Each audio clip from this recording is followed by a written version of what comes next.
Hi. So I'm Laure. I'm guessing you guys know that. I was an acrobatic gymnast for the Belgian Federation for 3 years, mainly on international level. I started out as a mixed pair in 2011. I went to European Championships and we went to Worlds as a senior and World Games as a senior as well. And we got some medals there. And afterwards, my partner and I joined Cirque du Soleil, our first show. And ever since, I joined three other shows as well.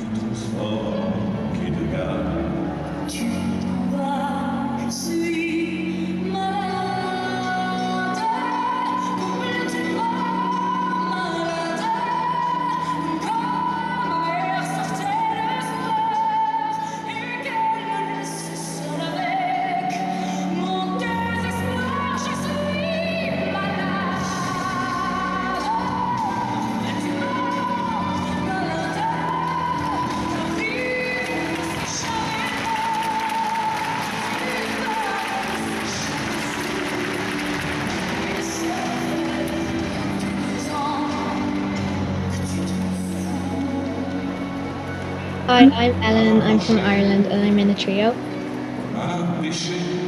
Hi, I'm Almog. I'm in a senior women's pair from Israel. Hey, I'm Atam. I'm 14 years old and I'm a mixed pair in age group from Israel. Hi, I'm Maya. I'm 11 years old and I'm a mixed pair from Capitan. Hi, I'm Bella, and I'm from Ireland and I'm in a trio.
Were you stressed before competition? If so, what helped you? I was really, really, really stressed before competitions. Every time I had to go from the warm-up area to the competition floor, I was thinking like, oh, why am I doing this? Why am I doing this? But for my partner and I, it really helped to kind of have a routine to like try to do the same routine before a competition and also encourage each other a little bit. For example, if we didn't have a really good warm up, we would still say to each other, like, okay, it was a good warm up. Like, let's just do everything like it was on training. Like, we're gonna be fine. And then after the competition, you can say, like, oh, the warm up was like terrible.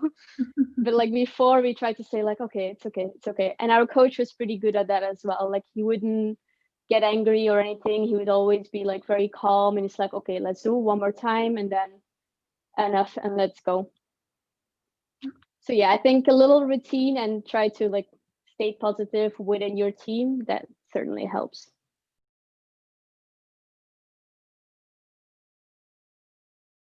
What Cirque du Soleil shows have you been a part of? I started out on OVO. I don't know if you know all of them or not. So OVO was my first one, and we did a Japanese tour. After that, I joined the banking team of Kidam, which is, I think, one of the more well-known shows. But I was only there for a couple of months to replace a girl that was injured. So it was like a temporary contract. But then the team kind of switched around and they needed another girl. So then I was asked to join the same team on a different show, which was called Septimo Dia. But it only played for 2 years, and it was a South American tour because it was with the music of a South American rock group. So the rock group wasn't really known in any other part of the world. So that's why it was like a local tour. And after that, I stayed with the same Bankim team to join Messi 10, which is a collaboration with the football player Messi. So the last two were partner shows of Cirque du Soleil. So it's a creation done by Cirque du Soleil, but it's operated by an Argentinian company. And do you like circus? Yes, I started when I was 17 and now I'm 24. So I've been doing it for a while. I really enjoy doing acrobatics, learning new skills, because it's not only acrobatics, like I get to do other things as well. And performing in front of an audience that really appreciates what you do is really nice as well.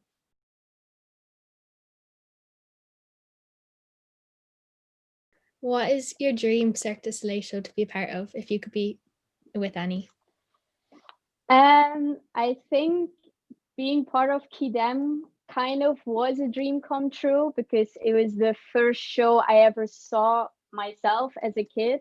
And at that point in my life, I never imagined that I would ever get the chance to be a part of it. And also, when I think of that memory again, the Bankin act was really the act that I remembered seeing. But right now, because I mean, Kidam is closed, I think I would like to be a part of Lucia. I've never seen it, but because I've been doing some Russian swing, I do some straps as well, and they do the Adagio act, which is with 3 guys and 1 girl. I think it would be really cool to be a part of that show.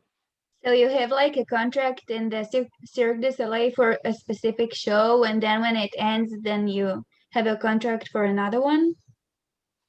So you sign a contract for, usually it's for about a year, unless you sign for a creation as well, then it can be longer. Then, for example, you sign for the creation and for a year.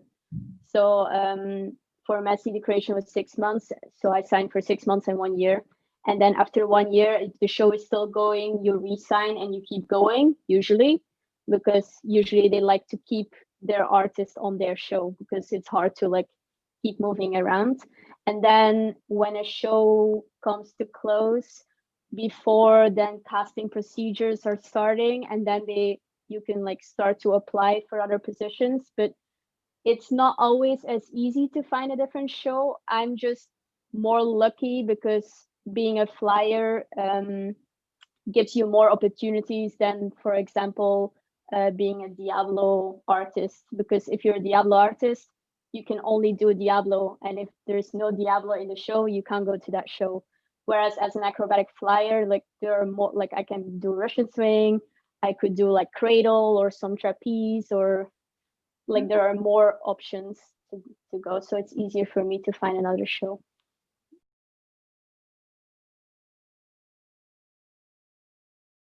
Who was your biggest inspiration?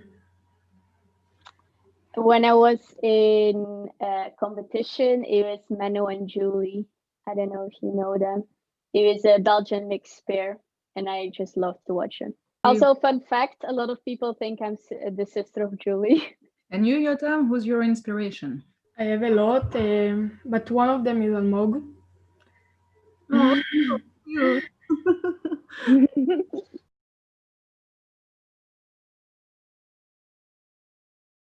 At what age did you start acrobatics? When did I start acrobatics? I think I started when I was 7 years old. I I did ballet first for maybe 1 or 2 years, I think. But it was I lived like in a kind of like a small village, and it was like a small ballet thingy, but it was for young children, and we were more playing games than doing ballet, and I didn't like that. So then my mom put me into gymnastics, and then I started acrobatics. I think my first competition was when I was 9 years old, I think. And you, Maya, how old are you?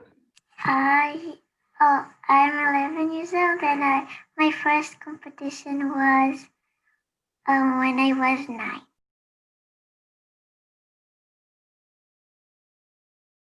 What do you think you would have done in our situation, like competing but with the COVID this year? Ooh, that's difficult. Um, I don't know. I find it hard to imagine because when I was competing, gymnastics was basically everything in my life. We were training in the morning, we were going a few hours to school, we were training again. I was going home and studying for a little bit and go to bed. Um, but I think for you guys, you're lucky that you can still train because a lot of people are not able to train and haven't been able to train for a long time. So I think for them it's super hard to keep motivation because it's not as much fun to train by yourself and not in a gym and stuff. So I think you should try to make the most out of that, first of all, that you're able to train with your team. And second of all, I know that it's not sure that there are competitions, but I think there is still a lot of joy in learning new tricks and new skills and improving. Because right now I don't have any shows and I don't have any competitions probably ever again. But I really find motivation in improving myself and learning a new skill because it really it's really fulfilling. Like when I get a new skill, I'm like, yeah, I got it. This is fun. And then like you keep training for the next one, right? So I think maybe that's some kind of mindset you could try to have.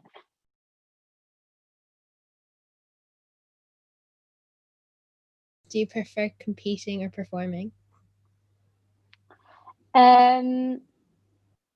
Pure the competition compared to performing, I prefer performing. Because I feel the audience really appreciates what you do. Whereas when you're competing, like everyone's family and friends and countries, like you're divided and you're like rooting for your country. Whereas when you're performing, like people pay money to come and see you, and usually they really enjoy it, and it's really cool to actually see people up close that are enjoying or that are maybe being moved by what you do. I find it really fulfilling.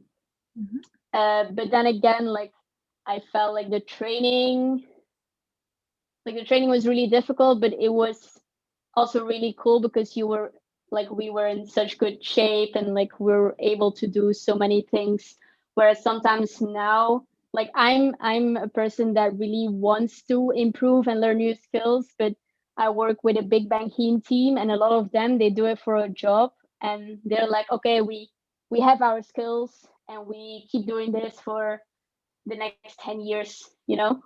So they're maybe not as enthusiastic to improve or learn new things. Like I'm not saying that they're not at all, but like I don't think they are to the same extent as people who are in sports, because you're training to be the best and you're training to improve, whereas they have a job and they have a routine and they're like, okay, we're comfortable.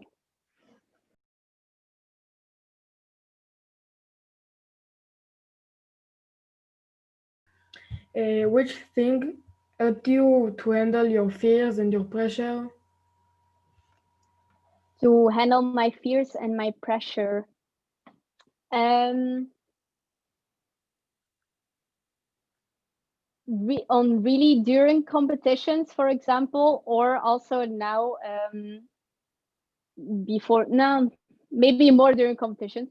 Um, the day of the finals of world championships, I watched a cartoon together with Camille. She was my roommate, and I was really stressing out because we were first after the qualification. So suddenly there was a lot of pressure on us to do well because we knew we had a chance of becoming a world champion. Whereas before we were like, oh, we'll go, we'll see, we'll see what happens. But yeah, on the day on the finals, I was super stressed. And then actually she had the idea and it's like, oh, go on, let's watch some easy movie. So we watched The Lion King, and it really helped me because I don't know, you're watching it, you don't have to think too much, and I wasn't thinking so much or stressing out about the competition. So that helped me, and now I often do it with friends. I watch Friends often, just to I don't know. I've seen all of the episodes already multiple times, so I know what happens, but it helps me when I'm stressed about something or to calm down. Like I can just watch it and forget a little bit about what I'm stressing about, and I find that it helps.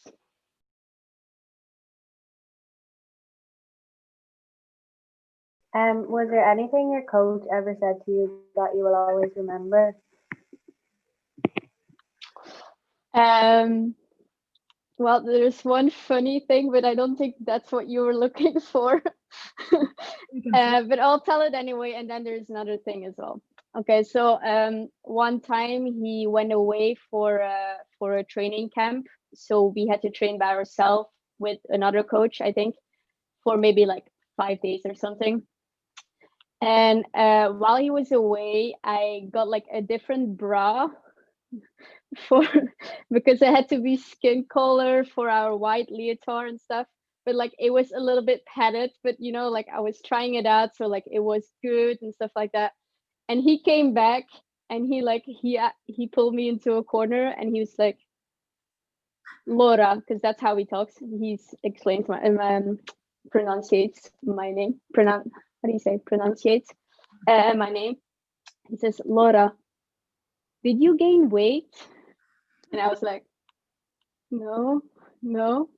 And he was like really awkward with it, and he was like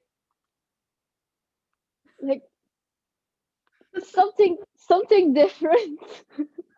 And I was like, yes, I got a new bra. And he was like, I don't know, like I always remember this because he was like so awkward with it, and it was such a funny moment. And then another thing, two other things. One more, it was we did this performance in Monaco. It was a show, like not a competition. And we were going back after dinner in this little train, and he sat there. We made the switch from juniors to seniors in like a close time. Like it was Europeans in October, I think, and then World Senior was in April. So it was like a short time to switch. But he said like, if you become a world champion, I'll buy you a diamond. So the moment we became a world champion, he like I hugged him and I told him like in his ear, like, you have to buy me a diamond. And he's like, I know. And that was one funny thing too. Did he do it? Yes, he got me a necklace. Yeah. That's nice. Yeah, it's very nice. And maybe one thing also that you were looking for is I still keep in contact with my coach every now and then. Like it's not that we talk every day, but sometimes I send an update or some videos from when I'm on tour. And one time I was struggling a little bit with my team because I felt like they weren't really trusting me as much as the other flyers or something, because it's a complete Russian team. And sometimes I feel together with the other flyer that's non-Russian that we're a little bit like, it's sometimes hard to be a part of the team. So I was talking to him and it's like, oh, like, look, like they're not even letting me do a twist, and I know I can do a twist, you know, and like I was a little bit upset. And then he said to me like, Laura, like I've trained you for many years and I know the gymnast the gymnast you are, and like if they're not letting you train, they're the idiots. Like it's not you. So like that was nice to hear.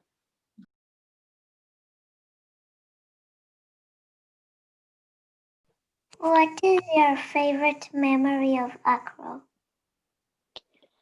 My favorite memory of Acro, I think it would be finishing our last routine on the World Games, because that year was really tough because I broke my foot and we had to change our routine because the rules had changed. It was the year that they changed with the difficulty. So like the other mixed pairs were starting at like 12 or 13 instead of 10. And we were just trying to get our old skills back. So it was a really difficult year.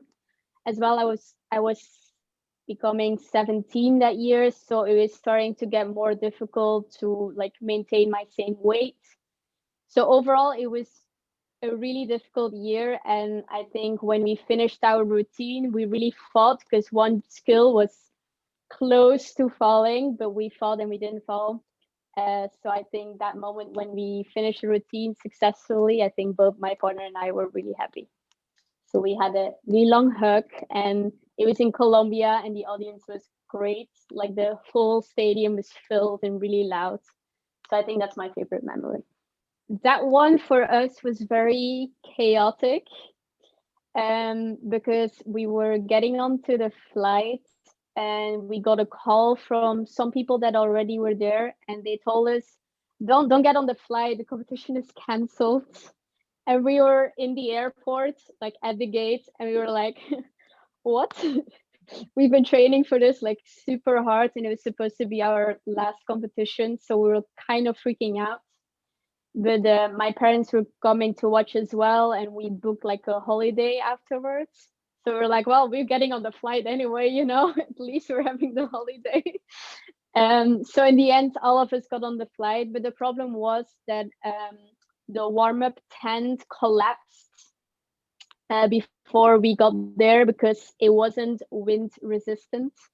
So that was one problem. The other problem was that in the tent, the warm-up tent, it could get up to 40 degrees, and in the competition area until 30 degrees, which was still really hot. And there were birds flying around inside. Yeah, so this was all in Colombia, so it didn't have anything to do with the World Games per se. It was just the organization and the host. So I'm sure in other countries it's maybe more well organized. So we were off to like a rocky start, but and in the end we had to sign some paper that we were willing to compete even in these circumstances. One funny thing about that as well. So they put like air conditioning right beside the gymnastics floor, but they were with strong winds.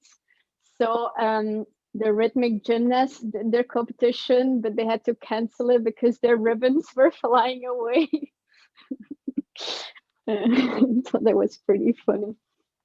But besides that, it was very different from other competitions because we had to do all three routines like super close to each other.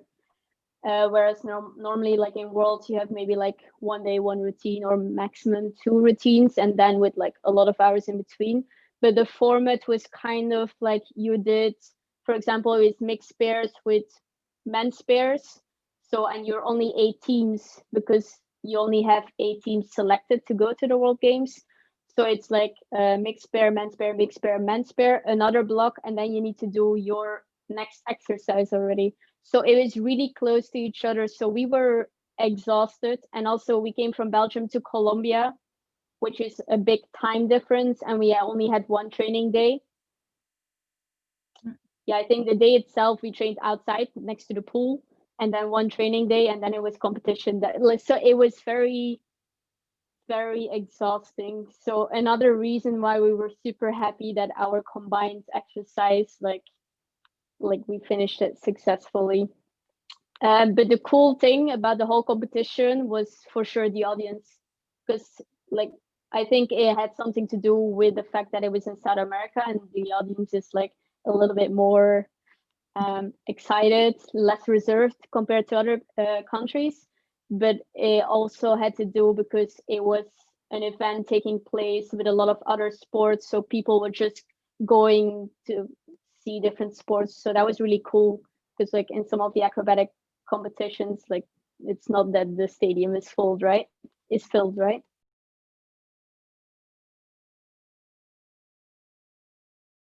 What values did you take from the sport? Values from the sport. I would definitely say discipline.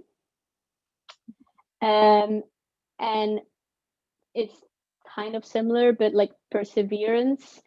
While I've been on tour, I've been combining touring with studying, and as well as training on tour where nobody is telling you really what to do, as well as my studying at university where nobody really is telling me what to do or when to do. I feel like competition and sports really help me to push through, like even when it's difficult, and to continue working for a goal. Like as well as in training where like I want to stay in shape and I want to stay strong, and I remember what I had to go through in sports. So like when I have a tough time on training in Zurich, I'm like, well, I compare it to sports, like this is still nothing, you know. And so that kind of helps. And yeah, the discipline to like really push myself to work on something, even like when you don't really want to or when you don't feel like it. I feel like it really taught me to not give up.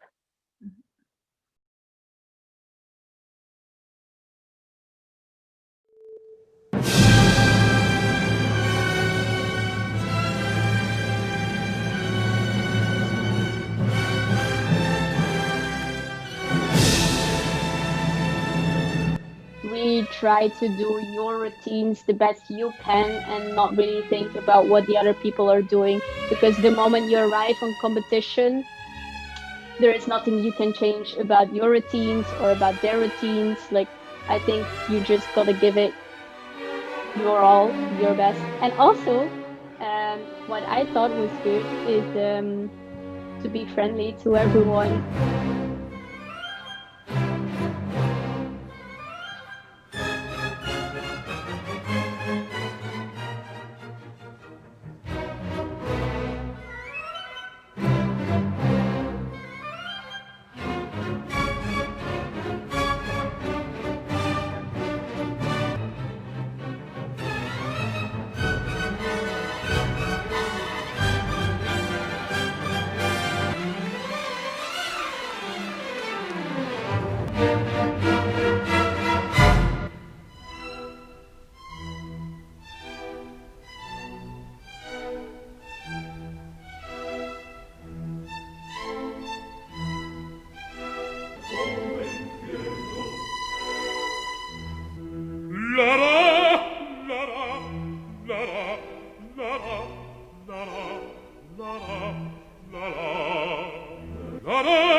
La la